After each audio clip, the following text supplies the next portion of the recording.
Good morning and welcome to the Core Connection. I'm Mira Rubin here with you on Enlightened World Network. And today's topic is the power of connection and how connection deepens connection while disconnection exacerbates separation. So before we get started, let's take a minute or two to get present. Let's take a deep breath. Oh, welcome, Rosalind. Good morning. Welcome. So good to have you joining us to kick off the week together. So welcome also to everybody else who's joining us. So let's just take a couple minutes to get present. Let's take a deep breath in through your nose and hold it. And imagine clean, crisp oxygen flooding your lungs, flowing into your bloodstream, nourishing all your cells, all your organs, bringing vital life energy to your body and being. And as you exhale any tension, stress, negativity, fatigue. And now let's take another deep breath in through your nose and hold it. This time, imagine brilliant, bright light lighting you up from the inside out, illuminating, electrifying, and energizing all your cells, all your molecules, your electrons, creating a brilliant beam of light and energy from your heart out into the world. And as you exhale any remaining tension, stress, negativity, fatigue. And now let's press our palms together. Vigorously rub your hands together to feel the friction, the temperature, the pressure, the motion, the tickling and tingling when you stop. And allow all those sensations to bring you present right here, right now, into this remarkable physical form that enables us to experience life. Welcome. So, I hope you all had a wonderful weekend. Today, we're talking about the power of connection.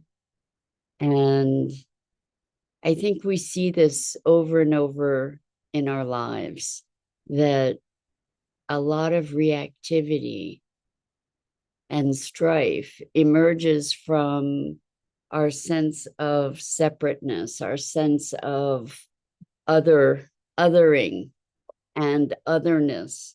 And when we feel a sense of connection, our responses to the same kinds of inputs will become very, very different. So, for example, yesterday I was having a conversation and we just seemed at odds. It was like this other person was angry at me, and I couldn't figure out how to find a way back to, like, what's going on here? There's this underlying energy, and I I couldn't penetrate it until I finally I finally said, "Are you angry at me? What's going on?" And they said what they said, which was that we both had misunderstandings on either side, is really what happened. And I said, "Well, how come you couldn't just say, I think you misunderstood me, instead of getting angry and wanting to kind of attack or defend?" And the answer to that question really was that we were not in connection. And so it took finding our way back to create connection so that we could then be like, hey, can't we just be on the same side here? Like, can't we just operate from being friends instead of this conflict and combativeness?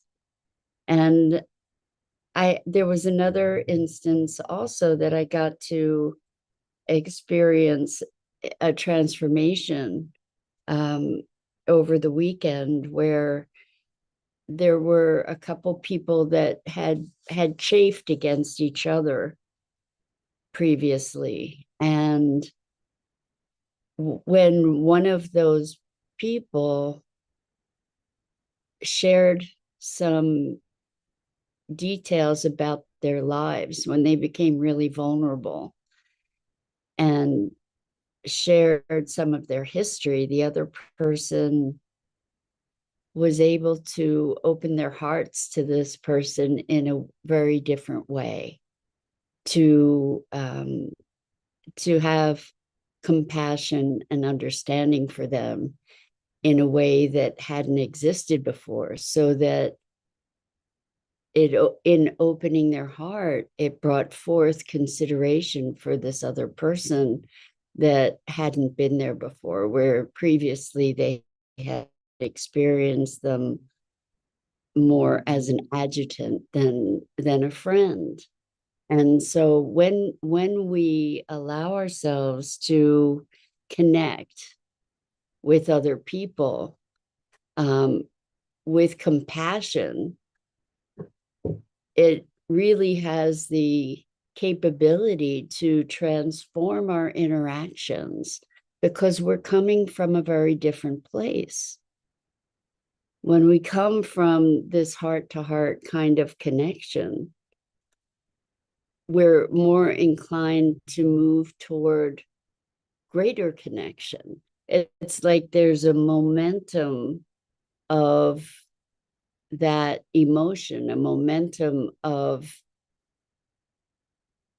the context or the container that we're moving from, that allows us to deepen it.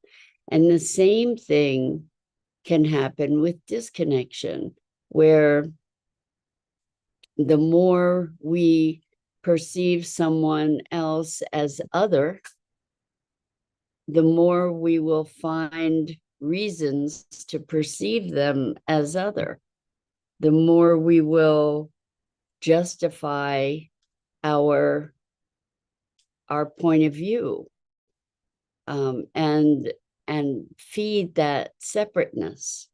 So it's interesting to recognize, well, what does it take to transform that? So in this one instance, what it took was a very relatable vulnerability, somebody stepping out of the cycle of conflict to be very human and show themselves. In a way, it's like the way that dogs interact too. You know, they'll show their neck to show their vulnerability. And when we do that, when we show our vulnerability, it oftentimes engenders greater caring, greater connection. Now, the challenge is that we're in a culture that has indoctrinated us to say, never let them see your weakness, never let them see them othering, right? Never let them see you sweat, because everybody's the enemy. And when we live in a culture where everybody's the enemy, what does that engender? It engenders lack of trust, obviously. It engenders self-protection. It engenders offense, oftentimes, because we might operate from the best defense is a good offense. And so we can see that in operation in many cases where there's an altercation where people believe the other person to be the enemy. There will be the assumption that they are endangering us, and therefore we need to protect ourselves, or we need to get them before they get us. This very conflict oriented, uh, pugilistic, fighting oriented kind of culture where everybody's the enemy. And I'm not saying that everybody is a friend, but we want to be able to come to a place where we can actually be discerning about that determination, that we're not just seeing everything through the lens of danger and therefore perceiving danger when it's not there. So we've all heard about these instances um, where something very benign is happening, but it's responded to in a way where someone is acting out of feeling very threatened. When a kid knocked on somebody's door and the person shot them. This is a response coming from an overall sense of separation and fear. And when I mean, this operates on so many different dimensions that when we are in this space of believing that the other is the enemy, first of all, that there is another, because the truth is we are all really intimately, deeply connected, but that operating out of the other being the enemy, we're looking for clues that are going to verify that. We're looking for validation to verify that.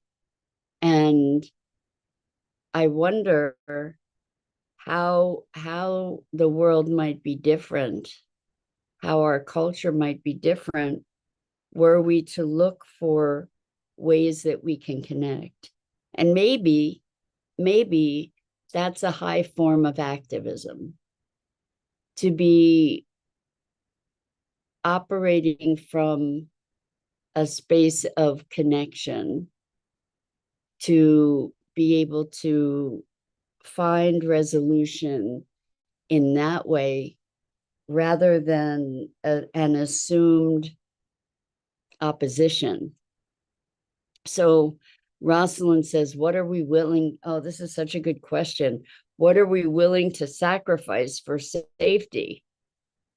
What is a different operating system? So that's such a great question, because we don't recognize what a sacrifice it is to be living in a world that we have created for ourselves in our perception as dangerous. So what are we sacrificing? We're sacrificing the opportunity for love, for connection, for authenticity, for vulnerability, for trust, for companionship, for camaraderie. There's huge sacrifices. And we consider that that's creating our safety, when in fact it's creating greater and greater vulnerability. Because when we have community, when we are connected, then we have a greater safety. So we all know the saying, there's safety in numbers. I guess it depends. I guess it depends on what kind of crowd it is, right? But this notion of what it's costing us to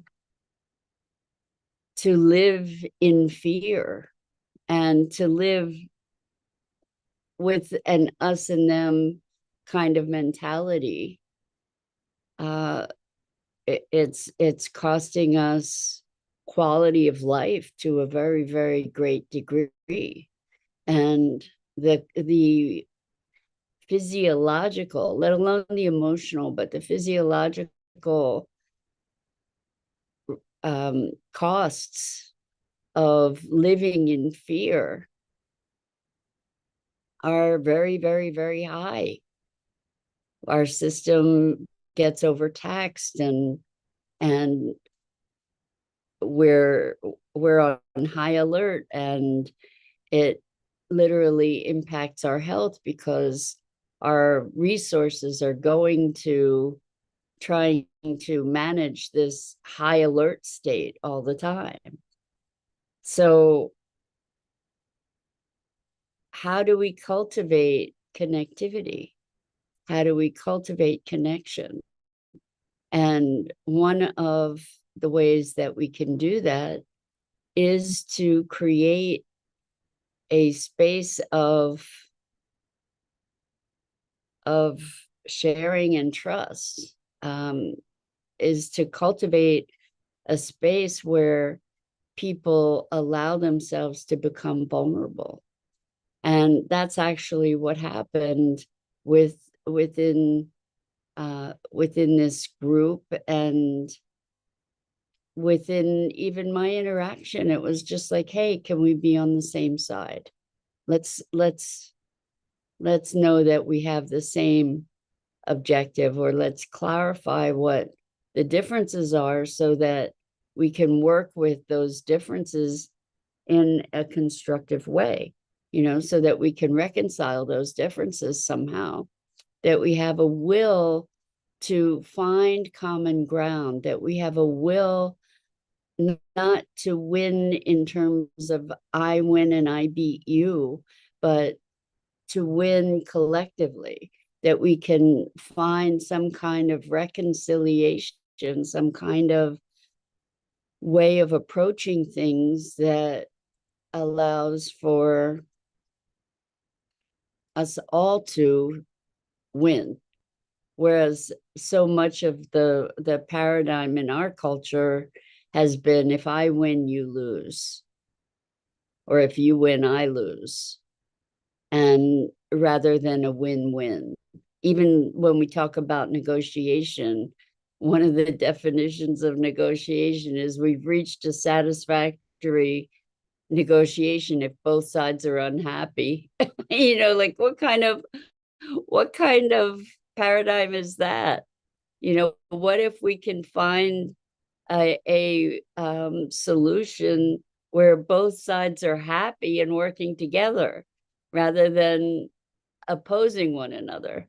Maybe to find something that is feeding everyone in a way that is truly nourishing.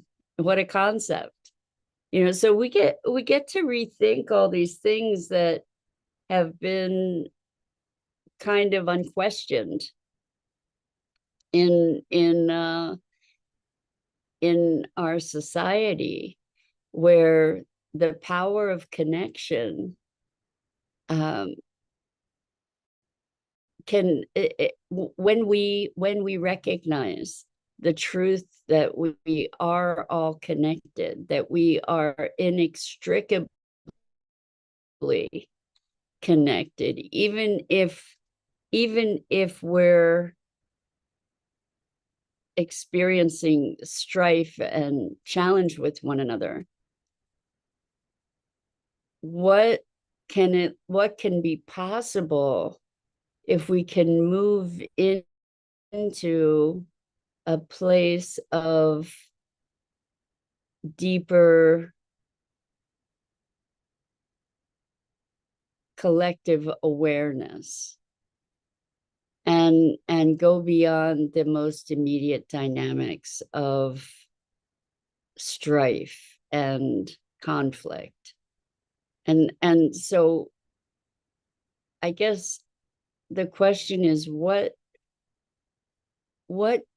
kinds of innovations or new ways of being, new lenses can we bring to conflict, that we may find more instances where we can actually come to resolution that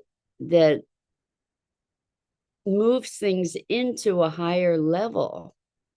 So to be exploring your question, Rosalind, of what is a different operating system,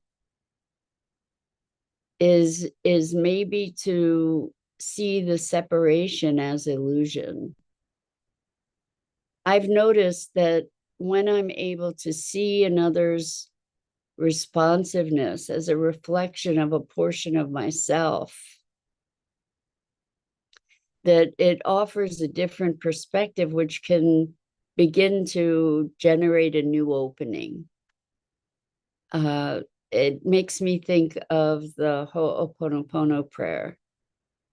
So the way that works is that it's all, the whole world is a projection that we have created, each of us. And so the way that prayer goes is, I'm sorry.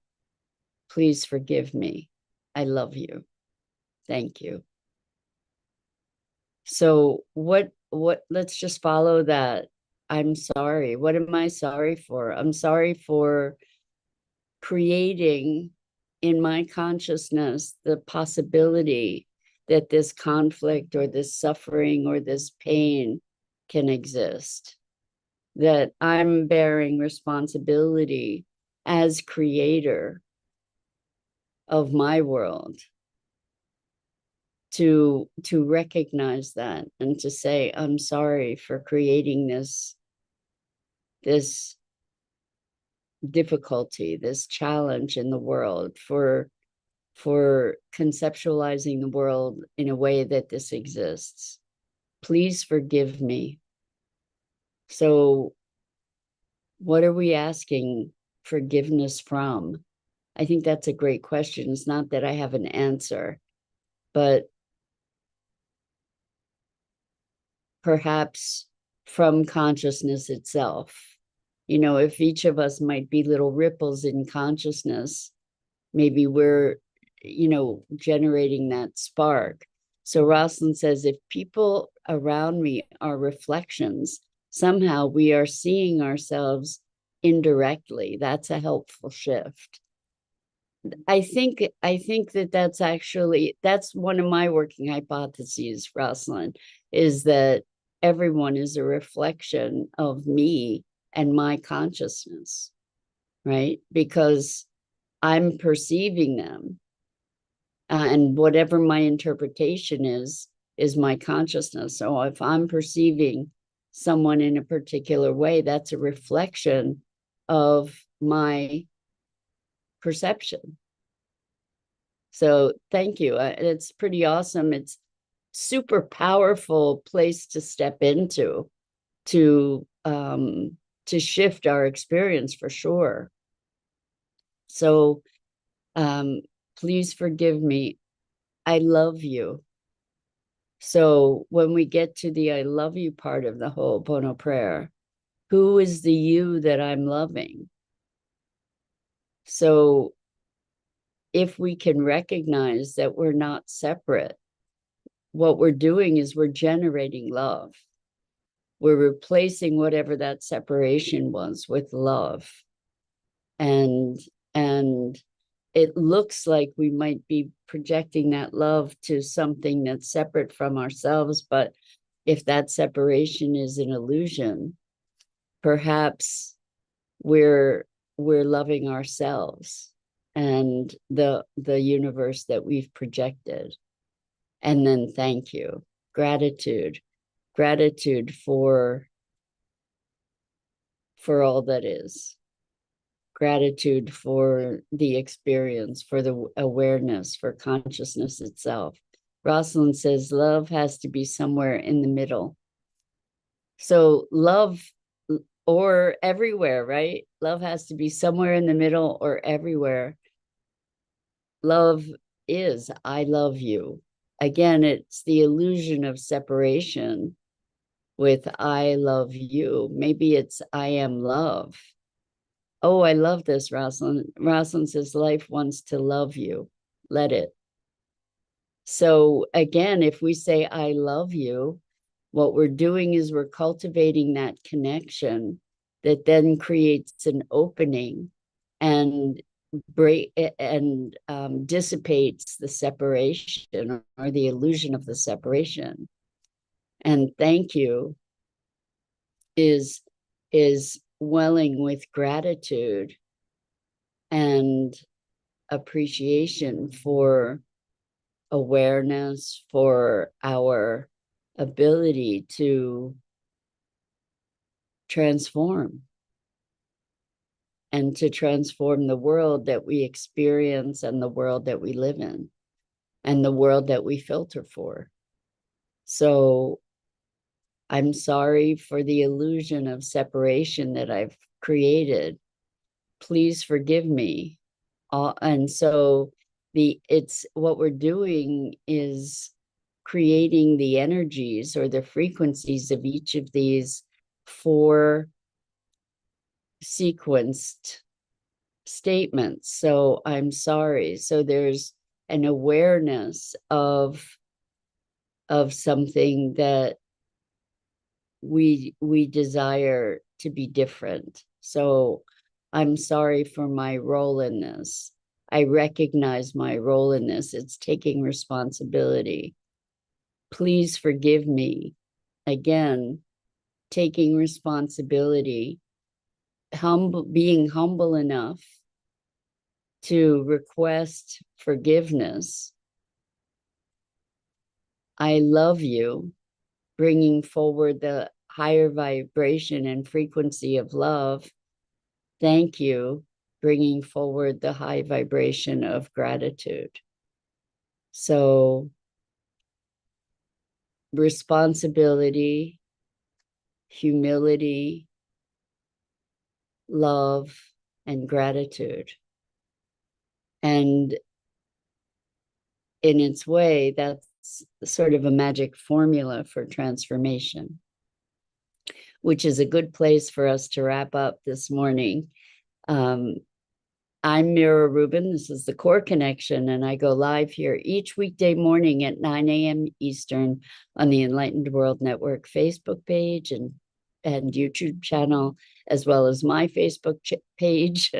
And I invite you to please like and follow both Enlightened World Network and my YouTube channels. The links are in the description. And as always, I am so grateful for the opportunity to have our morning musings together. And